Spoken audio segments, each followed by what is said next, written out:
Latest எபிசோடுகளை விளம்பரங்களே இல்லாமல் காணுங்கள்.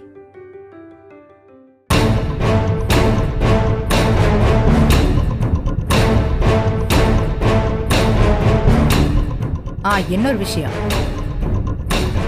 இந்த பவர் ஆஃப் அட்டார்னிய அன்பரசி பேர்ல மாத்துறதுக்கு வக்கீல் கிட்ட பேசி அதுக்கான ஃபார்மாலிட்டிஸையும் இன்னைக்கே ஏற்பாடு பண்ண சொல்லியாச்சு.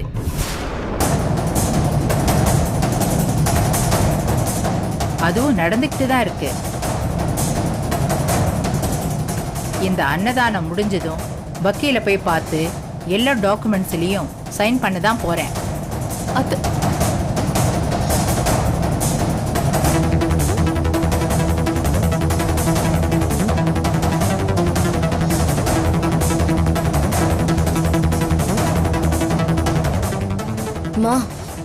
என்னம்மா நீயா வந்து அடுப்புல ஏறி உட்கார்ந்த மாதிரி ஆயிடுச்சு. எனக்கு தலையே சுத்துற மாதிரி இருக்கு. காலையில அப்பா எனக்கு தீபாவளி கொண்டாடினாரு, இப்ப பாட்டி உனக்கு கோவில்ல திருவிழாவே எடுக்கிறாங்க.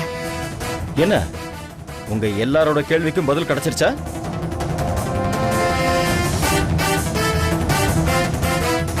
இப்ப டவுட் எல்லாருக்கும் கிளியர் ஆயிடுச்சுல? எங்க அம்மாவை பத்தி உங்க எல்லாருக்கும் நல்லா தெரியும். அவங்க ஒரு வாக்கு கொடுத்தா அதை என்னைக்கு மீற மாட்டாங்க. கொடுத்த வாக்க உயிரே போனாலும் காப்பாத்துவாங்க.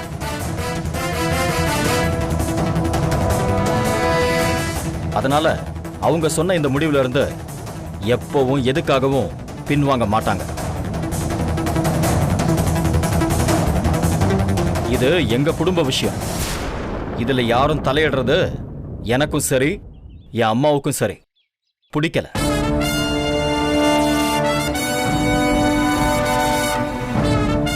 இருந்தாலும் அவங்க உங்களை மன்னிச்சு மதிச்சு பதில் சொல்லிருக்காங்க. Sorry madam. வாழ்த்துக்கள் மேடம்.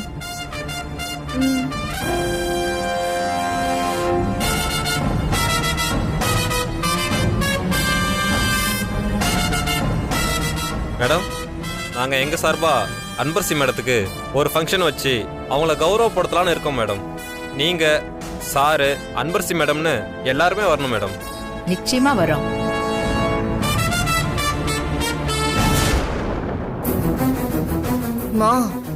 நீ கூட்டிட்டு வந்த ஷேர் ஹோல்டர்ஸ் எல்லாருமே அந்த பிச்சைக்காரிக்கு ஃபங்க்ஷன் வைக்க போறாங்களாம்.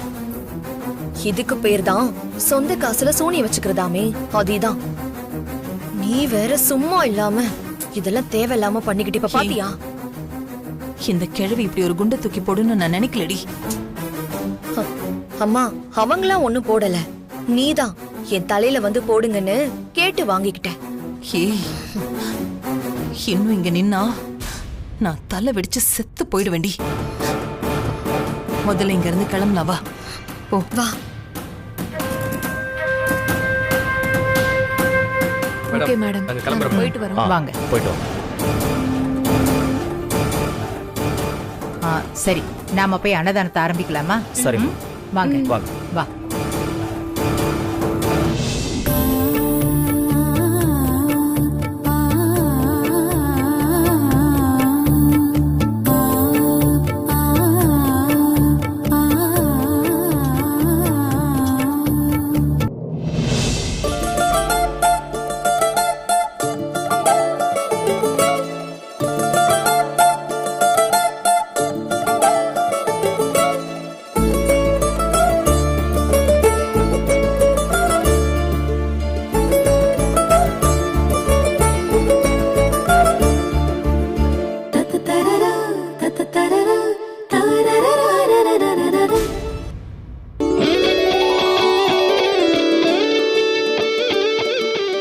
வயிறார சாப்பாடு போட்டாச்சுப்பா.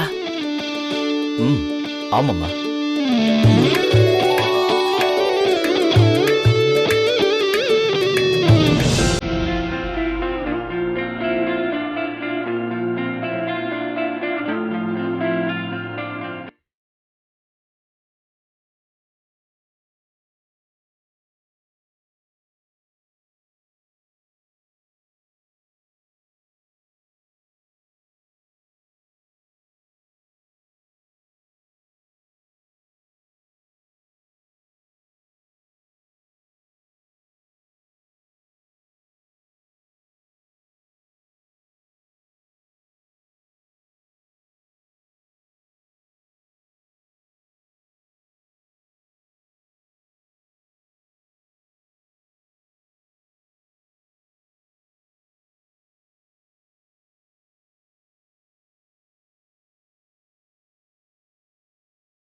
எல்லாமே போச்சு.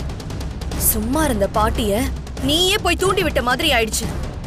பேசாம அமைதியா இருந்திருந்தா பேத்தின்னு சொன்னதோட போயிருக்குமா? இப்ப பாரு என்ன ஆச்சுன்னு. இன்னைக்கே பவர் ஆஃப் அட்டானிய அவ பேருக்கு மாத்த போறாங்களாம்.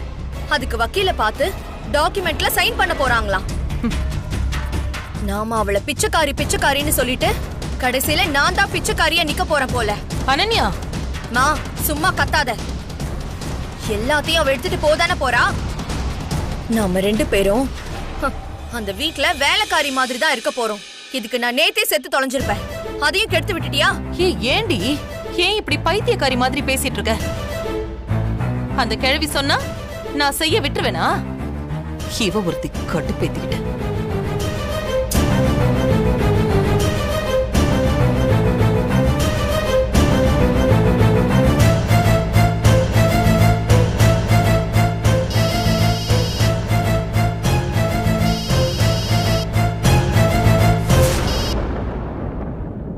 என்னம்மா,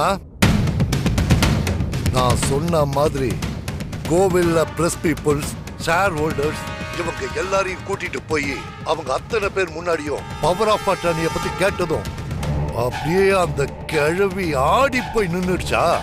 என்னாச்சு? என்ன சொல்லுச்சு அந்த கிழவி? இவ என் பேத்தி இல்ல, எவ்வளோ ஒருத்தின்னு சொல்லிடுச்சா? அப்படியெல்லாம் இங்க ஒரு ஆணியும் நடக்கல. அந்த கிழவி வழக்கம் போல நமக்கு பல்ப் தான் கொடுத்துச்சு.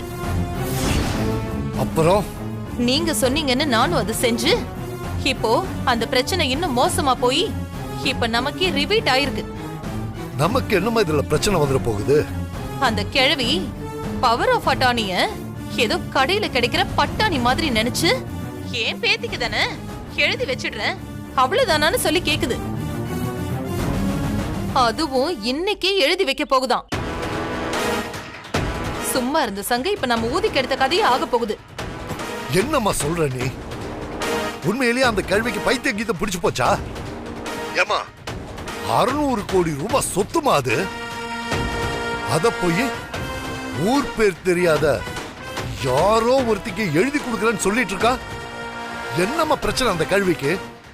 சிவகாமி, சொத்துக்கு வாரிசுன்னு சும்மா ஏதோ வளருதுன்னு விட்டா இப்ப பவர் ஆஃப் அட்டானிய அந்த பிச்சைக்காரி பேர்ல மாத்திரன்னு சொல்லுதா? முதல்ல அந்த கழுவிய நல்ல டாக்டர் கிட்ட கூட்டிட்டு போமா. இப்போ நான் தான் டாக்டர் கிட்ட போகணும் போல இருக்கு.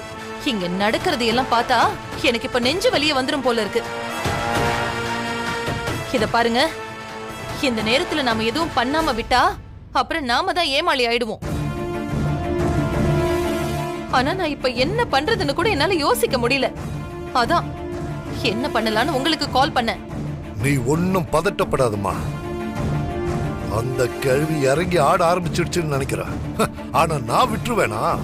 அதோட கதைய நான் பாத்துக்கிறேன். அது சரிமா? இப்ப வக்கீல பார்க்க எப்ப கிளம்புறாங்க? இந்த அன்னதானத்தை முடிச்சிட்டு கிளம்புறாங்களாம். சரி, இப்போ அவங்க கார் எங்க நிக்குது? ஏன் கேக்குறீங்க? நீ சொல்லுமா, சொல்ற. கோயிலுக்கு வெளியில தான் நிக்குது. அன்னதானம் முடிஞ்சு நீங்க போகும்போது நீயும் அனன்யாவும் அந்த கார்ல போக வேண்டாம்.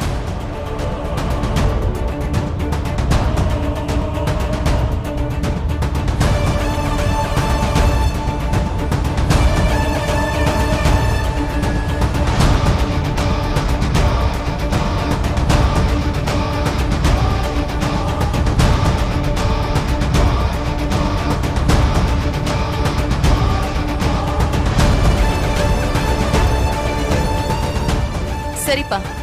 சரிம்மா, வை. சரி.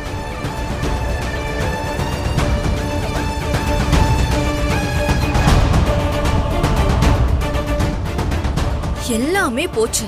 இதுக்கப்புறம் நம்ம 2 பேரும் சேர்ந்து பிச்சை தான் எடுக்கணும். அந்த பட்டிக்காட்டுக்காரி எல்லாத்தையும் எப்படி பிளான் பண்ணி அடிச்சான்னு பாத்தியா? ஏ அனன்யா, உன் பாட்டியும் உங்க அப்பாவும் நினைச்சாலும் அந்த அன்பரசி பேருக்கு அவங்களால பவர் ஆஃப் அட்டானிய மாத்த முடியாது. நான் மாத்த விடவும் மாட்டேன். இப்ப என்ன பண்ண போற நீ? ஒண்ணு இல்ல, 2 பிளான் இருக்கு. 2ஐயும் மீறி அது நடக்க போறதில்ல. நீ வா, இங்க பாரு, நாம இல்லன்னா அந்த கிழவி சந்தேகப்படும். போமா, நான்லாம் வரல. உனக்கு வேணும்னா நீ போய்க்கோ. நான் உள்ள வந்தேன்னு வச்சுக்கோ, விஸ்வா அந்த பிச்சைக்காரி கூட ரொமான்ஸ் பண்றத பார்த்து நான் தான் டென்ஷன் ஆவேன். நான் இங்கே நிக்கிறேன், நீ போ. ஏய், உனக்கு இந்த நேரத்துல கூட இதுதான் முக்கியமா? போ மா, போ. நாம கிளம்பலாம் அன்பரசி. வக்கீல் வெயிட் பண்ணிட்டு இருப்பாரு.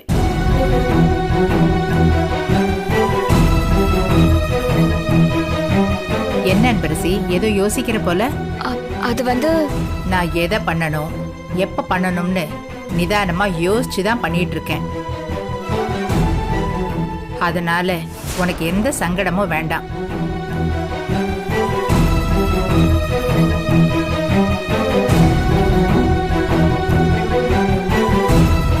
சந்திரா, அம்மா. கிளம்பலாமா?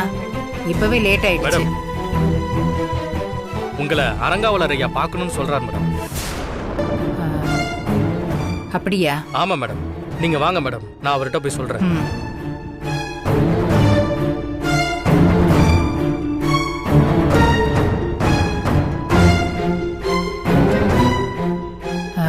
சந்திரா, ஆ. அப்போ நீ அன்பரசியும் கிளம்புங்க.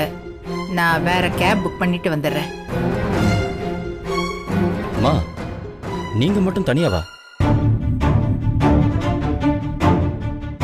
ஆமாமா, தனியாலாம் யாரும் போயிடாதீங்க. ஒட்டு மொத்த குடும்பமா கிளம்பி போங்க. அப்பதான் நான் போட்டிருக்கிற பிளான் ஒர்க் அவுட் ஆகும். பாட்டி, அன்பரசி வேணா நான் கூட்டிட்டு போறேன். நீங்களும் அங்குளும் வேணா பின்னாடி வாங்க. இவன் ஒருத்தன். இதுவும் நல்ல ஐடியா தான். ஆனா சுபாவும் கௌசல்யாவும் இருக்காங்களே. அண்ணி, இது நல்ல சான்ஸ், புரிஞ்சுக்கோங்க ப்ளீஸ். டேய், எப்பதாண்டா அன்பரசி கிட்ட லவ் சொல்ல போற? இன்னைக்கு சொல்றேன். என்ன, நான் கேட்டதுக்காக சொல்றியா? ஐயோ அண்ணி, அப்படியெல்லாம் இல்ல. உண்மையாவே இன்னைக்கு எப்படியாவது ப்ரொபோஸ் பண்ணுங்கிற முடிவோட தான் நான் கோயிலுக்கு கிளம்பிட்டு இருக்கேன். ஓ, கோவில்ல ப்ரப்போஸ் பண்ணி தெய்வீக காதலாக்கலான்னு பாக்குறீங்க? எக்ஸாக்ட்லி. ஆல் தி பெஸ்ட் அண்ணா. சுபா, நீ அவசரப்பட்டு அவனுக்கு விஷலாம் பண்ணிடாத. ஏன்? நீ சொல்லுவேன்ற நம்பிக்கை எனக்கு இல்ல, அதான். அண்ணி, என்ன ஆனாலும் சரி நான் இன்னைக்கு சொல்றேன். கோவில்ல வச்சு சொல்ல போறேன், அதுவும் உங்க மேல சத்தியம். டேய் ப்ளீஸ் டா, வேணாண்டா. சுபா, உன் மேல சத்தியம். அண்ணா, சுபா சுபா, நீ பயப்படாத. அன்னைக்குமா இன்னைக்கு உன் அண்ணன் பேசுறத பார்த்தா சொல்லிடுவான் போல இருக்கே. ஆமா, ஆனா அதுக்கு நீங்க 2 பேரும் தான் ஹெல்ப் பண்ணணும். என்ன, உனக்கு பதிலா நாங்க போய் சொல்லணுமா? சே, அதெல்லாம் கோழைங்க பண்ற வேலைன்னு அண்ணி ஏற்கனவே சொல்லிட்டாங்க. அப்ப வேற என்ன பண்ணணும்? அன்பரசி கிட்ட நான் தனியா பேசுற சந்தர்ப்பம் வர மாதிரி ஒரு ஏற்பாடு பண்ணும். இது வரையா? சரி, பண்ணிட்டா போச்சு. ஆனா நீ சொல்லணும், அது முக்கியம். என்ன ஆனாலும் சரி அண்ணி, இன்னைக்கு நான் கண்டிப்பா சொல்லியே தீருவேன். பாப்போம்.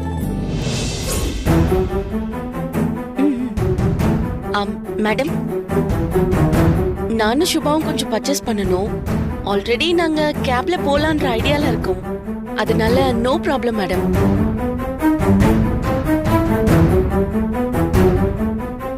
விஸ்வாவே அன்பரசியை கூட்டிட்டு போட்டோம். ஐயோ, எதுங்க வேற நடுவுல புகுந்து குழப்பிக்கிட்டு இருக்குங்களே.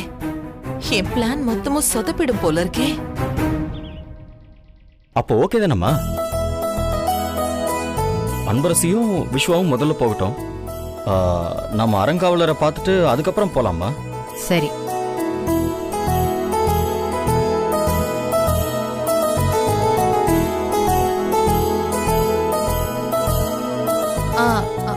இன்னும் கொஞ்ச நேரம் இருந்தா அத்தையே அன்பரசிய கூட்டிட்டு போயிடுவாங்க. உங்களுக்கு எதுக்கு சிரமம் விஸ்வா? எனக்கு என்ன சிரமம்? காலேஜ் லீவு தானே, வீட்ல எந்த வேலையும் இல்ல. அதுவும் இல்லாம இந்த நேரத்துல இந்த ஹெல்ப் கூட பண்ணலனா எப்படி? இவன் வேற என்ன நடக்குதுன்னே தெரியாம பேசிட்டு இருக்கான். விஸ்வா, உன் கார் சர்வீஸ் எல்லாம் விட்டு கரெக்டா தானே இருக்கு? பாட்டி புரியுது பாட்டி, அன்பரசி சேஃபா இருக்கணும் அவ்வளவுதானே. ஆமா விஸ்வா, அன்பரசி விஷயத்துல அம்மா இப்ப ரொம்ப ஜாக்கிரதையா இருக்காங்க. முன்ன மாதிரி எல்லாம் அம்மா இல்ல.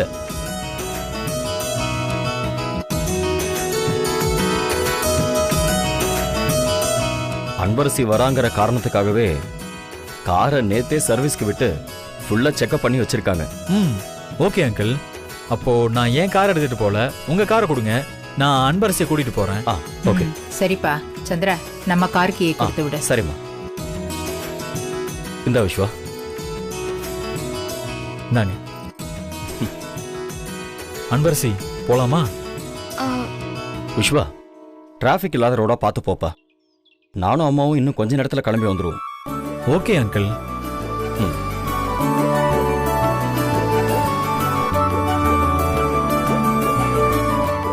அன்பரசி போலாமா?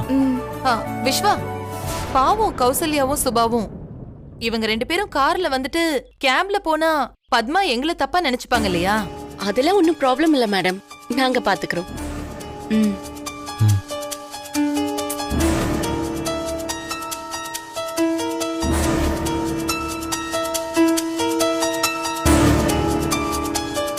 தம்பி, நீ சொன்ன மாதிரி நாங்க ஏற்பாடு பண்ணிட்டோம். ஏற்கனவே சொன்ன மாதிரி நீயும் நடந்துக்கணும். நல்ல டைமா பார்த்து ப்ரப்போஸ் பண்ணிட்டு எந்த காரணத்துக்காகவும் மிஸ் பண்ணிட கூடாது. ஓகேவா? Okay okay okay. அன்பரசி போலாமா? போமா. போயிட்டு வா.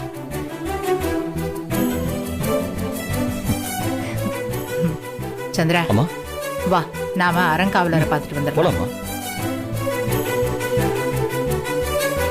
சுபா, கேப் புக் பண்ணு. கடவுளே, தேங்க்ஸ் தேங்க்ஸ்.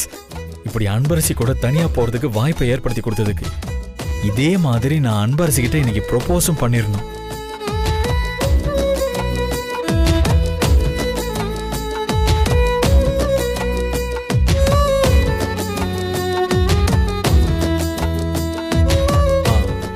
என்ன அன்பரசி?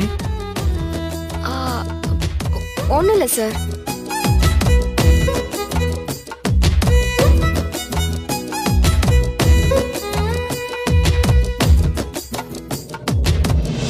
வெயிட்.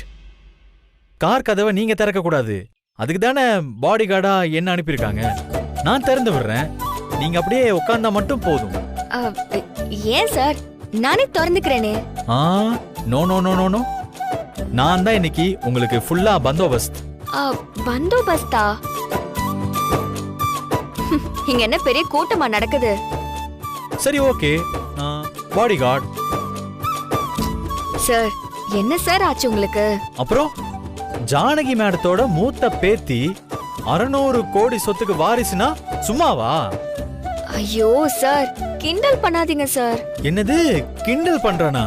ஏங்க உண்மையை சொல்றேங்க, அது உங்களுக்கு கிண்டல் பண்ற மாதிரி தெரியுதா? ஐயோ, உங்களுக்கு என்னமோ ஆயிருச்சு. அன்பரசி இருங்க சார், நான் தான் திறப்பேன்னு சொல்றேன்ல. சார், முதல்ல இப்படி வாங்க போங்கன்னெல்லாம் பேசாதீங்க. தயவு செஞ்சு பழைய மாதிரியே பேசுங்க, அதுதான் எனக்கும் பிடிச்சிருக்கு. என்னது பிடிச்சிருக்கா?